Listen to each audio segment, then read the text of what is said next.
A Black executive perspective now presents Need to Know with the award-winning hyphenated Dr. Nsenga Burton. Dr. Burton, what do we need to know? Good afternoon and welcome to Need to Know with Dr. Nsenga Burton. I'm thinking it is probably 2026 now when you are seeing this video, and I hope that you all had a wonderful holiday season. I am hopeful for the new year, the coming year, that things will change. We do know that change is slow, but it is certain. And we need to make sure that our needs are being met. That means our needs as a family, our needs as a community, our needs as a culture are being met.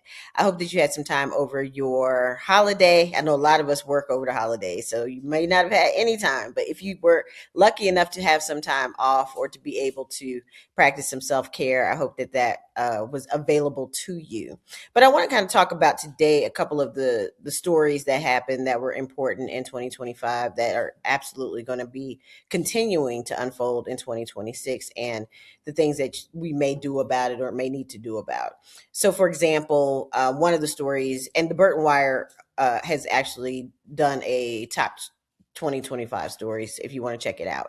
But one of the big stories that I think is being left out of the wrap ups of important stories of last year of 2025 is the story about Adriana Smith. And that was the Black woman here in Georgia who was declared brain dead, and she was carrying a fetus child, to some, a fetus to others, depending on what your disposition is, and was made to be kept alive by artificial means in order to allow the child to incubate, which was in essentially a deceased body.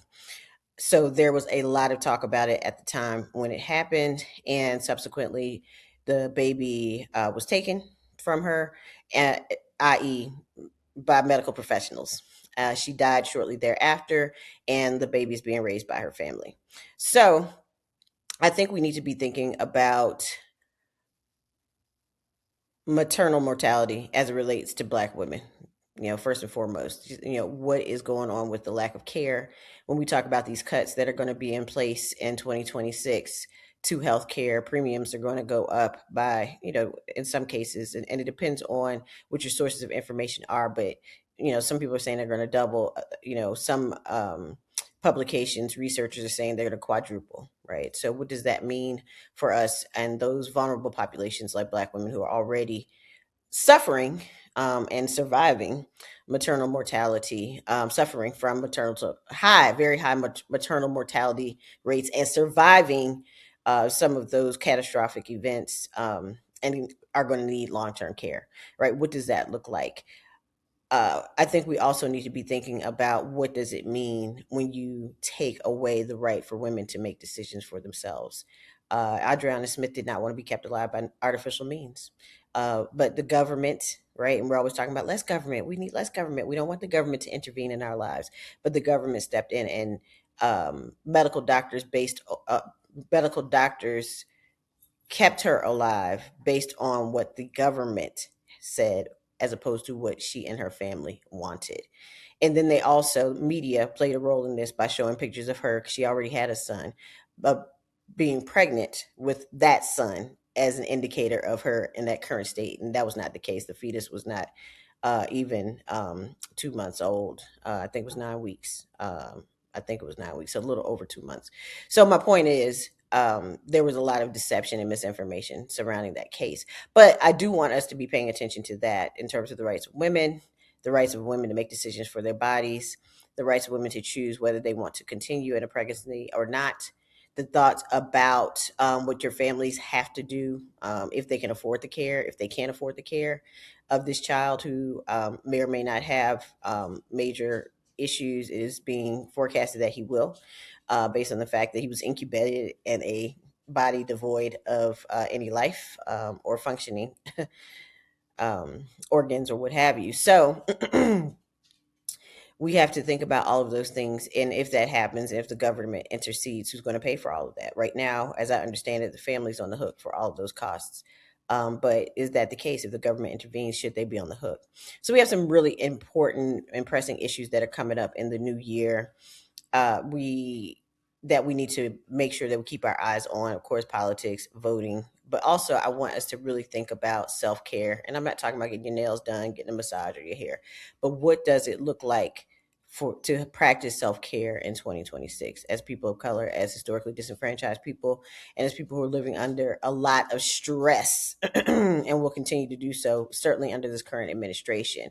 I want us to think about how do we support each other. The count is up to 600,000 Black women unemployed, either forced out or made to make a decision, or just having their jobs removed.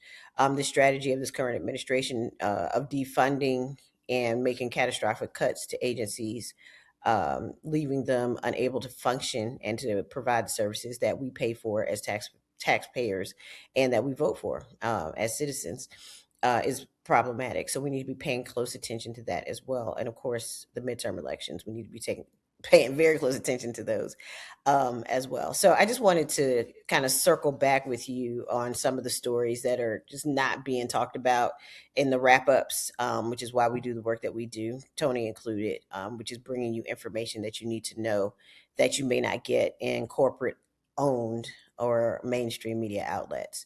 But we need to be paying close attention to these situations because we see that we are very vulnerable, and that, we have to do the work. We have to do the work. We cannot take our foot off the gas. So I don't know, I do ask the universe, why do we just have to suffer generation after generation after generation after generation in this country? But it is what it is. We got to live here. We don't really have to, but if you're choosing to live here, you want to make it the best situation possible for yourself and your family. So really stay up on issues, pay attention, have your own priorities. Do not allow media to establish what your priorities are for you and your family. Establish them yourself. Think about what's most important for you and your community, and really focus on us. We do not have the capacity to be spreading ourselves thin anymore. I mean, I'm all for coalition building if it works for us. But we have seen that coalition building can work, but it does not work for us when the other side, the other parts of the coalition, vote against their interest and ours as well. So we have to be more mindful of how we use our vote, how we use our resources, and how we use our networks in 2026. So I need you to know to pay attention, to prioritize your health and safety, to prioritize what you and your family and your communities need in 2026, and to keep up the pressure, whether it's the boycott of Target, which, was very successful. Economic boycotts are important. We vote with our dollars. So continue to do that. Continue to support women-owned and Black-owned businesses, and continue to support allies, who are actually allies, not saying it, not in word, but in deed.